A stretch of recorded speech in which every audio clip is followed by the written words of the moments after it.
Hello, this is Dr. Janice R, and thank you for visiting my YouTube channel.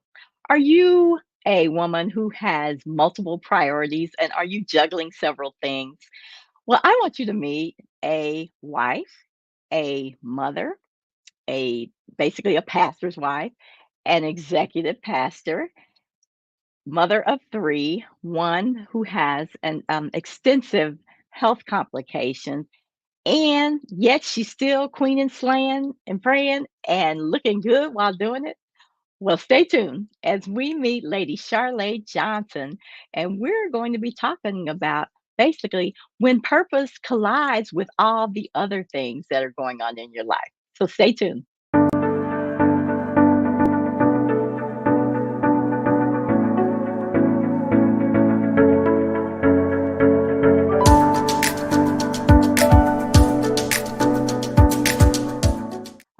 And let me introduce her.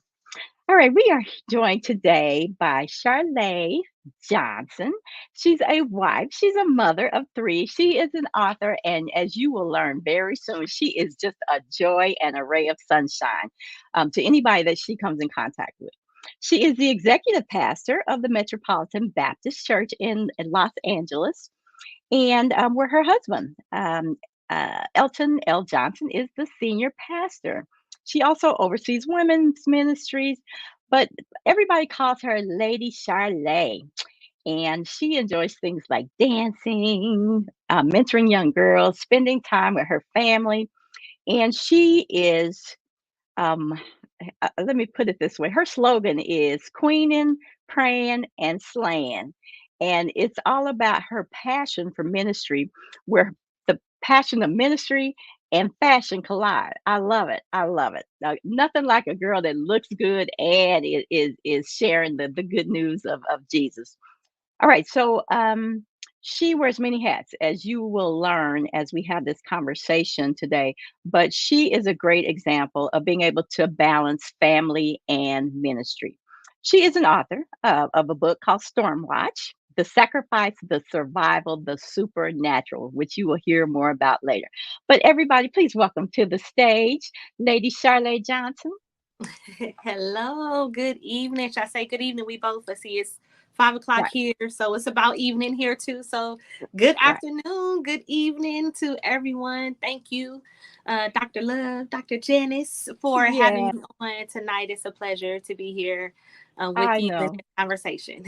We've been talking for a while, and I am so glad that this month was the perfect time to bring you on because it is Pastors Appreciation Month, and pastors' wives are included in that too. And you are an executive pastor as well, so you get appreciated too. Anyway, Yes, yes, all right, absolutely. all right.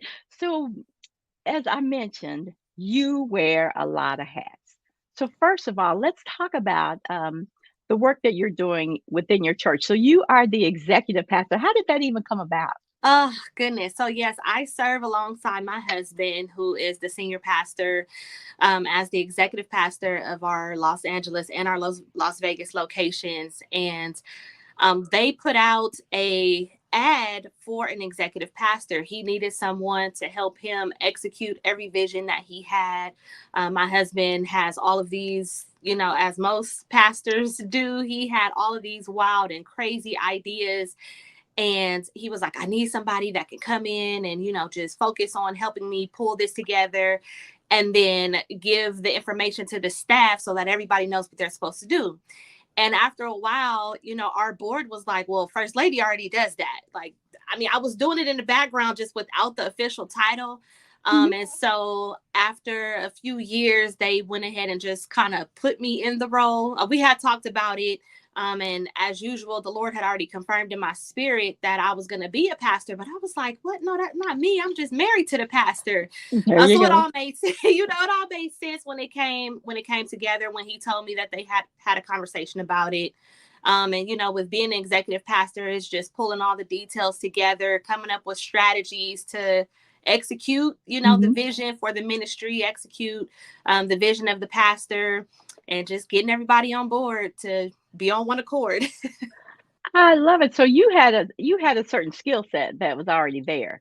So Yes. what were you doing? Were you working before this, or tell us a little bit about what your former career was. Yeah. So prior to marrying a pastor, I was in the construction field, and I was an asbestos and mold inspector certified in the state of California and Nevada.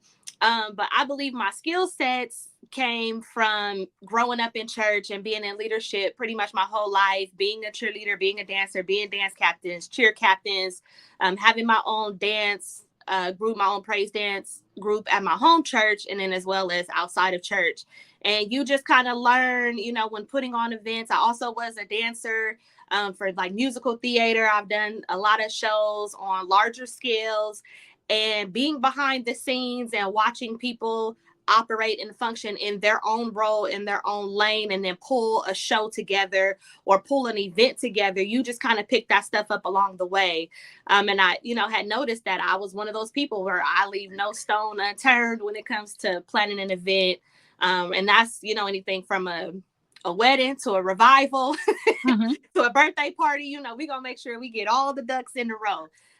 So I think that's just something I picked up, along, with sports and extracurricular activities growing up.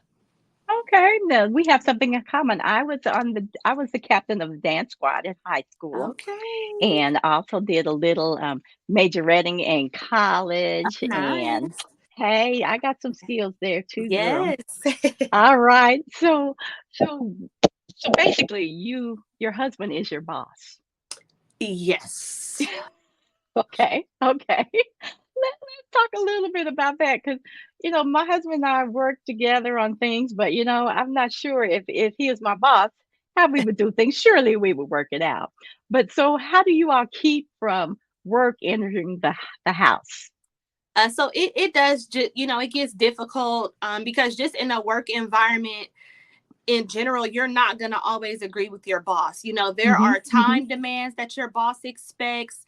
I remember this one time, my husband wanted to plan this community block party in 30 days. And we're on the vision team call. And I was like, yeah, we can't do that in 30 days. There's permits we have to get, from the city. Hmm. And our whole vision team was like, no, pastor, no, we can't do it. And he was upset. Like, you guys don't believe, you guys don't have faith. And we're like, no, sir, like logistically, this cannot happen in 30 Hmm. days. And so when we got off the call, I had to explain to him, you know, the reasons behind me and the team saying this cannot happen. So what we try to do, we call it our Monday observations. And so we try to take all of Monday and talk about all of the church stuff, all of the Hmm. ministry stuff, anything outside of the house stuff. Like, let's get this all out today, whether it's the good stuff, the bad stuff, the ugly. We have to get it all out today because when it's husband and wife time, I don't want to talk about ministry. I don't want to talk about church. Like, we need to talk about what we got to do with these kids this week. We want to talk about how much I love you, how much you get on my nerves. We're going to talk about all of that stuff. But we had to separate the Hmm. time of pastor and executive pastor. And if it's not a Monday, I had to let him know, like, babe, if you need to have a conversation with me that cannot wait until the following Monday, then let me know. Let me know so that I can switch my mind and say, Hmm. okay, I need to have a meeting with my pastor. So I pull myself out of wife mode and I delve into, like, this is a pastor and executive pastor moment so that it doesn't get, quirky with Uh-huh. the emotions. I love it. I love it. By the way, everybody, we are here talking today about the collision of purpose, ministry, marriage, motherhood, and mentorship. And we are here with Lady Charlé Johnson. Now, you talked about the fact that you had already heard God saying to you that you were going to be a pastor. So, did that frighten you because of the true form of pastor? Did that frighten you at first? Yes, it did. And let me throw in here, I was they put me in the executive pastor role, and Hmm. I hadn't even preached my first sermon yet. So Okay. I had barely accepted my calling as Okay. a minister. Hmm. So I kind of, in my mind, I was like, wait, this is a lie. Like, I can't pastor people. You just kind of Right. get caught up in the title Hmm. um and the weight that comes with the title.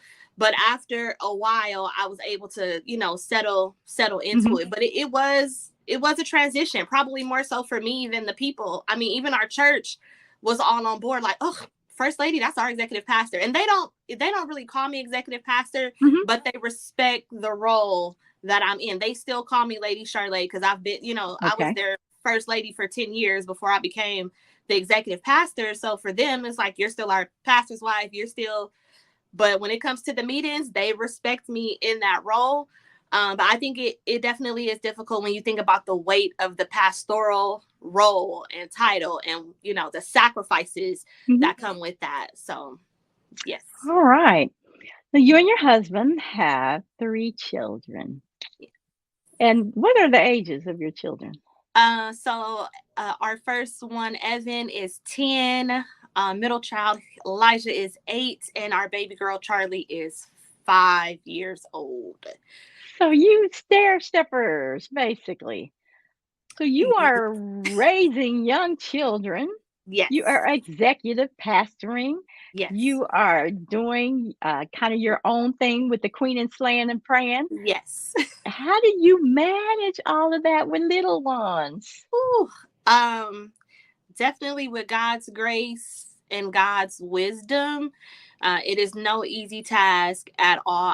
I never want to, come on and just say, oh yeah, woo, we doing this, and it's just, pretty, and it's whatever, I could just fly through this. I don't be stressed Hmm. out. I'm overwhelmed. No, ma'am. Like, it is very stressful, very tedious. It takes a lot of pre-planning. It takes a lot to just kind of get everybody on board. With the week to week, I have to write Hmm. out everyone's schedule. One is playing football, one has a plethora of doctor's appointments, and not to mention my own doctor's appointments and meetings. Um, so what I had to do is I had to, ask God to show me how to organize and structure my life according to his will. There were things that I probably would put more emphasis on, or that I thought was a priority that wasn't really priority at the Hmm. time. Or I felt obligated, because of, like, when you're dealing with ministry and motherhood, Hmm. I had to ask the Lord, like, how do you make this work between, ministry, we serve 24/7, but my children need me 24/7. Right. My husband needs his wife Hmm. 24/7. A lot of pastors' wives do not serve with their husbands, and Right. everybody is called to a different place in ministry with their husband. So that was a problem for me at first, because I'm like, Lord, if you have given me these titles in ministry, then I need to be able to learn how to take my ministry hats off and focus on family. I've always been here for my family, but I will say I had to reorganize and prioritize, the things I need to get done at home. It's like, okay, this day is going to be for this. Like I said, that Hmm. ministry Monday thing, that was learned behavior. That's not Okay. something that, I just started doing when we got married. It was like, oh, okay, on Monday we're going to do this. And like, no, this is learned behavior, because I never want to neglect my house, and I never want to neglect my ministry assignment. And sometimes it could be difficult for a woman who is married to a pastor that has her own goals and dreams and Hmm. drive that the Lord has put in her. And, you don't want to succumb that, Right. or set that to the side just because you've married a man of God. Like, no, you too have been called. Ooh, perfect. Hey, Pastor Alicia PG is on. She's one who has Uh-huh.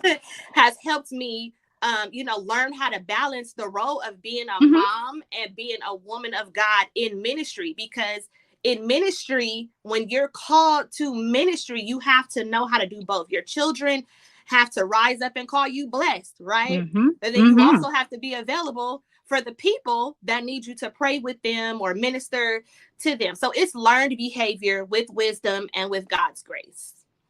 Well, I can definitely say you have that thing laid out.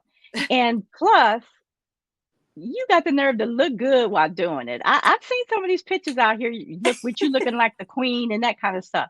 So we're gonna pause for a station break here, but when we come back, I want to talk a little bit more about your son Evan and Okay. some of the things that I mean you have this this challenge, but you seem to be able to just, I mean, again, we don't know what goes on behind the scenes, but you Right. you seem to manage it so well, and you are such an encouragement and blessing to others. So when we come back, we're going to start talking about Evan, and we're going to talk about your book and all that good stuff.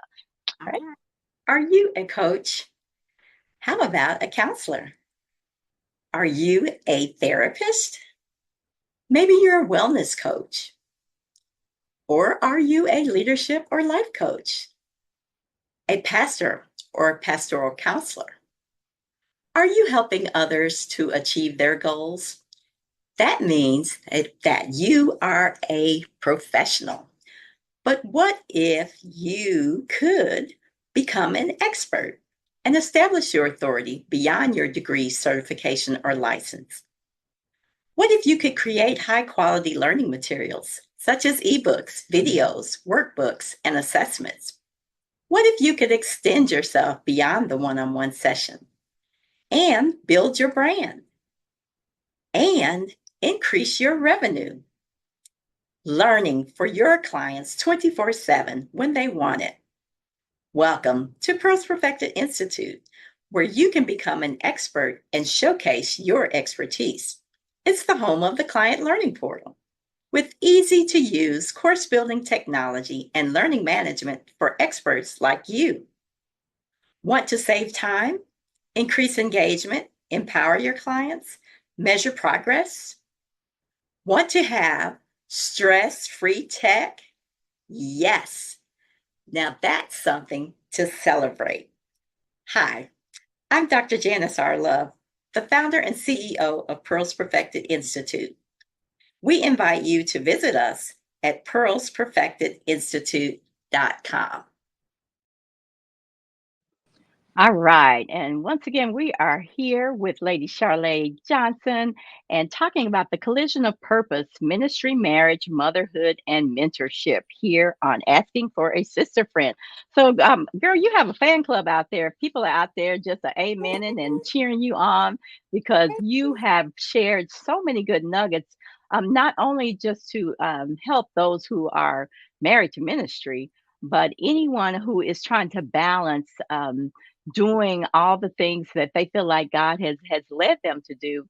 And and again, being married to a man who is called by God has its own uh, challenges, sometimes making us feel like that is our only calling is to stand beside them. But we all know, which I've been preaching about for years, is that we have our own platform to stand on. That's true. So let's talk a little bit about your book. You share a lot in your book about your son's illness and some of the things you've gone through. Can you tell us a little bit about your son and his illness and what led you to write the book too? Okay. So my son Evan is 10 years old. He'll be 11 this Christmas. And basically, he was born with congenital heart defects. We were 3 months pregnant, and the doctors came and said, "Hey, there's something going on with the baby that's brewing inside of you." And there's so many things. I Mm, mean, they had like a laundry list of stuff that was wrong. And they said, we recommend that you terminate the baby and mm, try again because his life will be minimal and the mm, value of his life will be minimal. And so we were distraught. We were devastated. My husband was pastoring. We had just gotten married. We were married about 6 months. mm, And I just didn't believe that God would present us with this type of burden mhm, and not allow us to be an example to the people of what faith and hope would look like. We both grew up in church. We both loved God our entire life. I mean, served God, not just like grew up at church, but my husband had been serving in his home church, and the same for me. So we decided to keep the baby, and he had open heart surgery at 2 weeks old.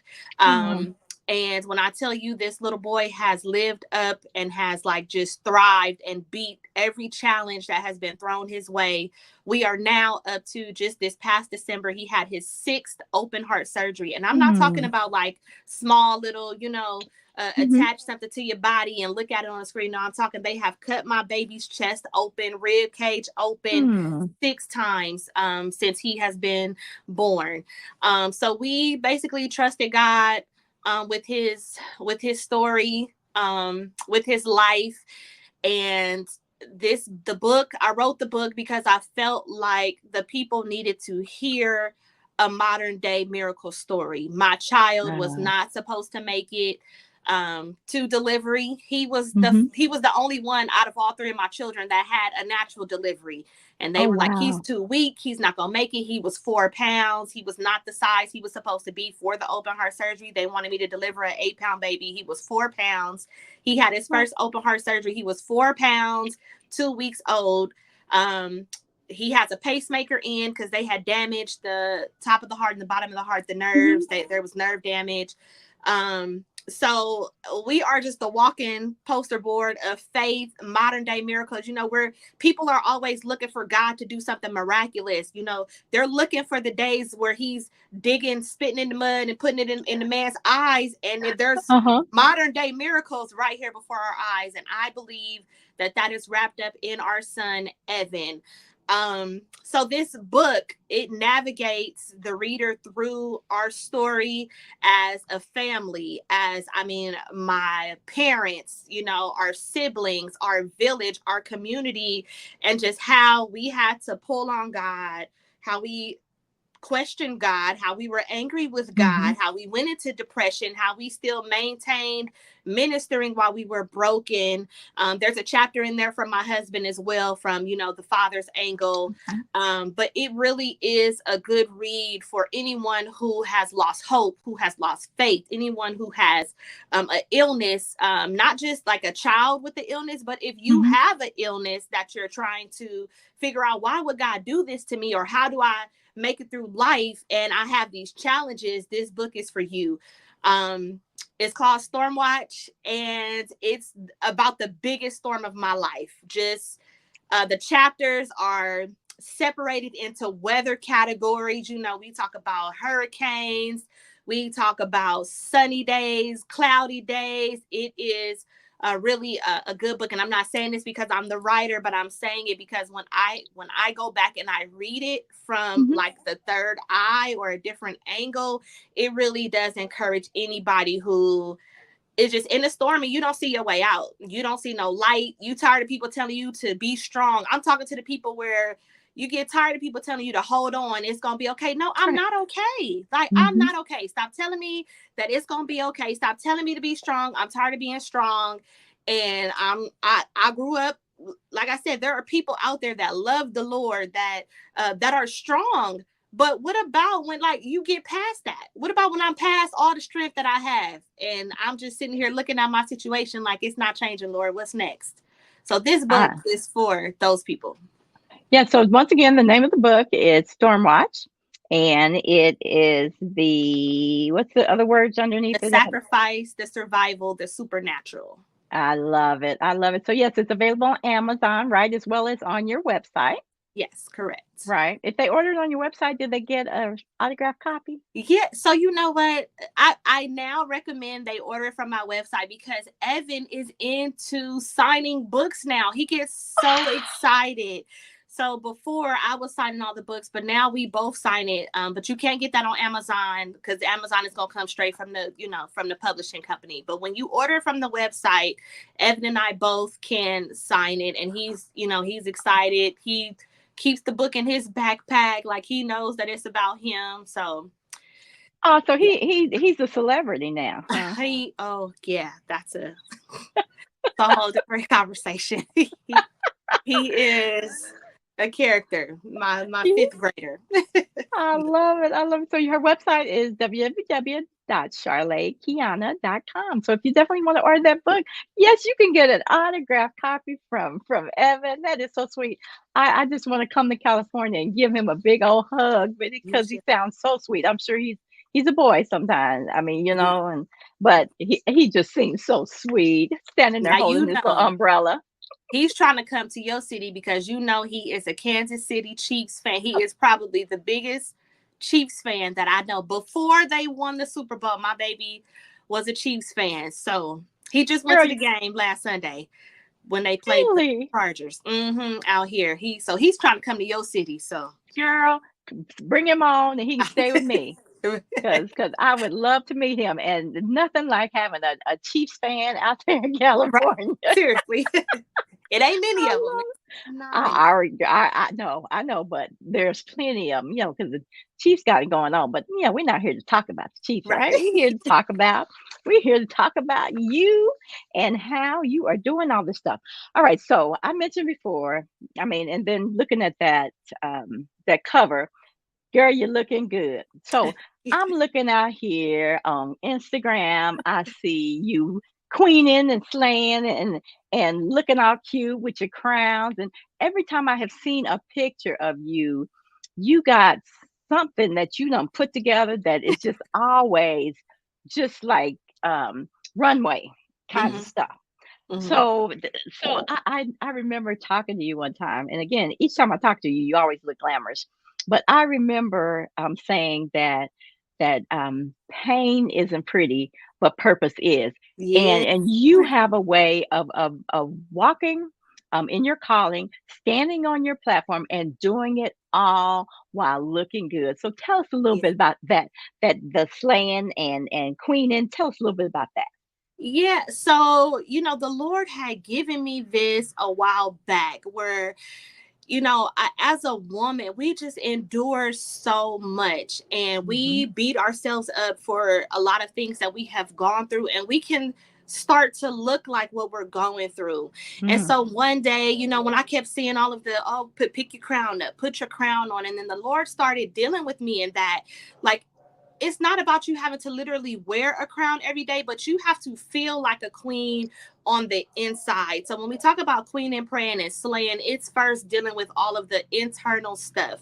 It's mhm. healing. It's getting rid of the it's getting rid of the self sabotage.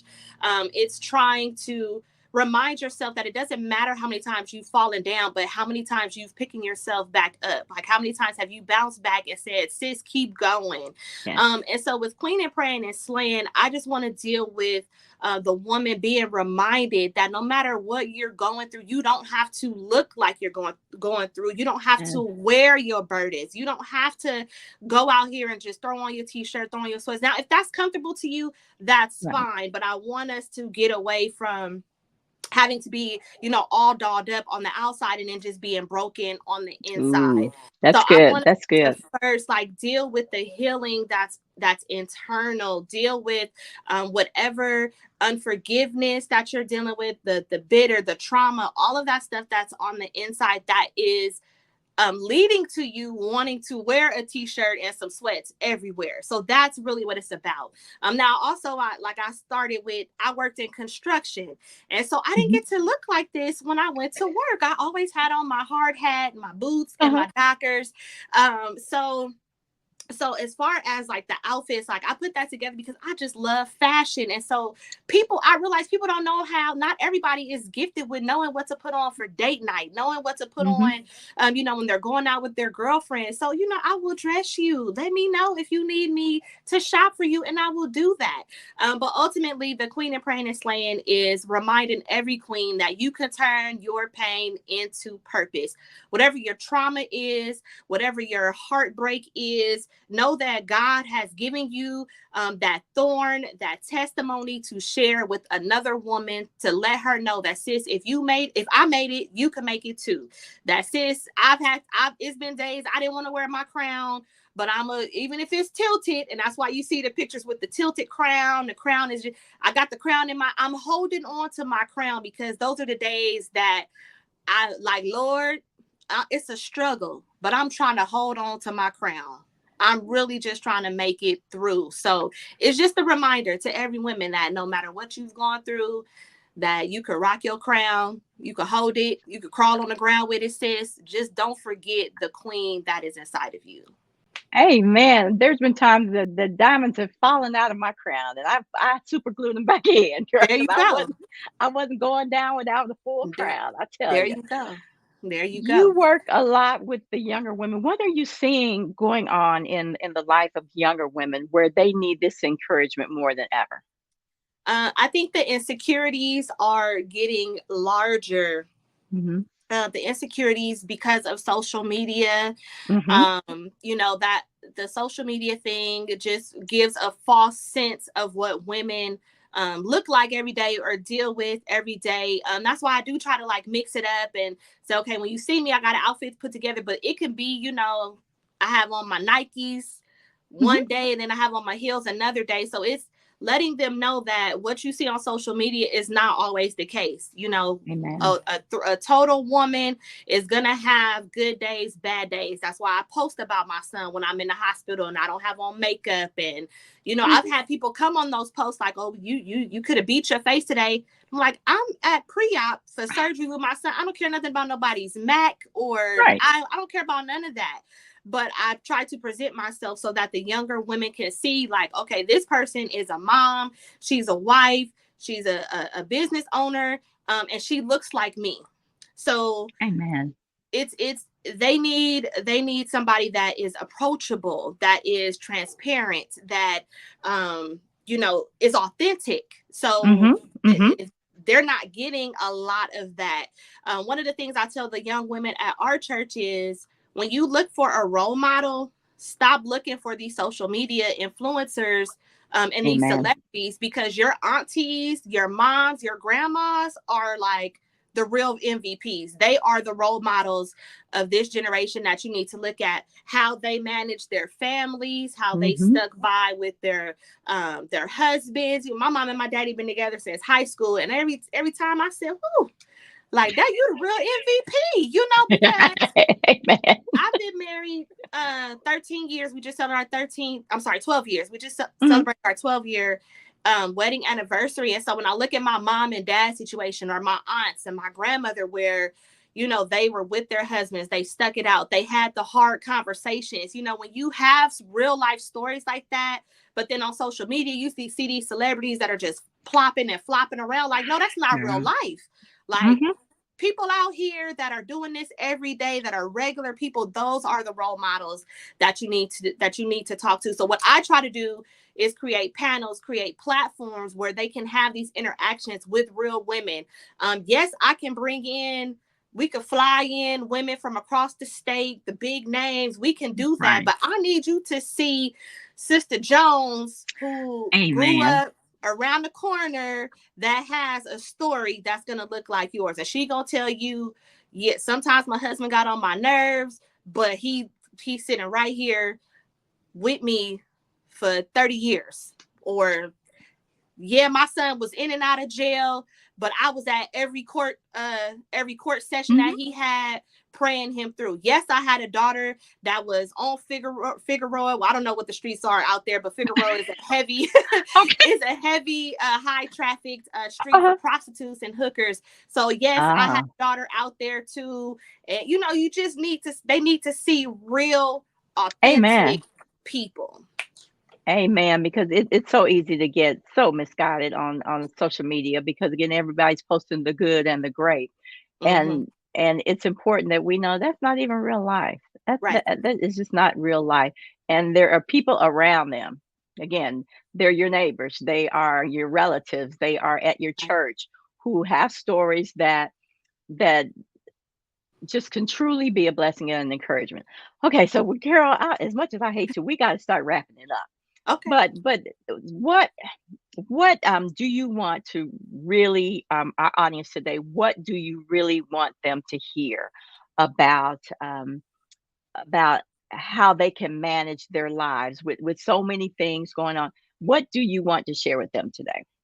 I would like to share that wherever you are in life, whether you're a single mom, a wife for 20 years, whether you're the woman who wishes that she has kids, I want you to set realistic goals. For you, I want you to focus on the reality for you.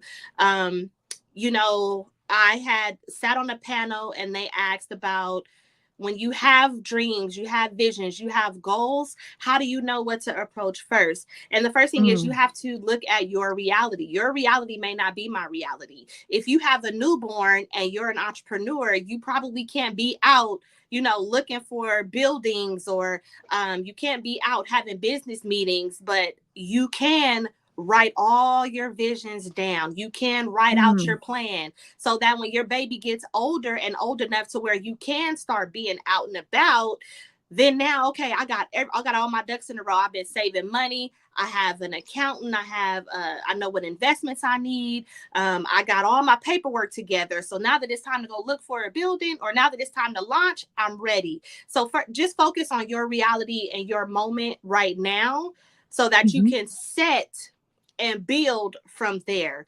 Um, Comparison is the thief of joy. Oh, So just yes. just because you see somebody on social media, or not even on social media, but if you see your coworker or somebody that has it all together, you don't know the pain she went through. Mhm. You don't know how long it took her to get to where she is. So don't compare your road with someone else's road. Know that your story is tailor made and unique for you. And just trust God. Trust God uh to work that plan out with you. Make sure you are aligned with his purpose and his will for your life. I do believe that if you delight yourself in the Lord, that he will give you the Give desires of you your the heart. desires of your heart. I strongly believe in that anything that's in your heart, that God can give it to you if you keep him first. Amen. Just keep him first and allow him to work out all the details, but do your part. Do your part. Amen. Amen.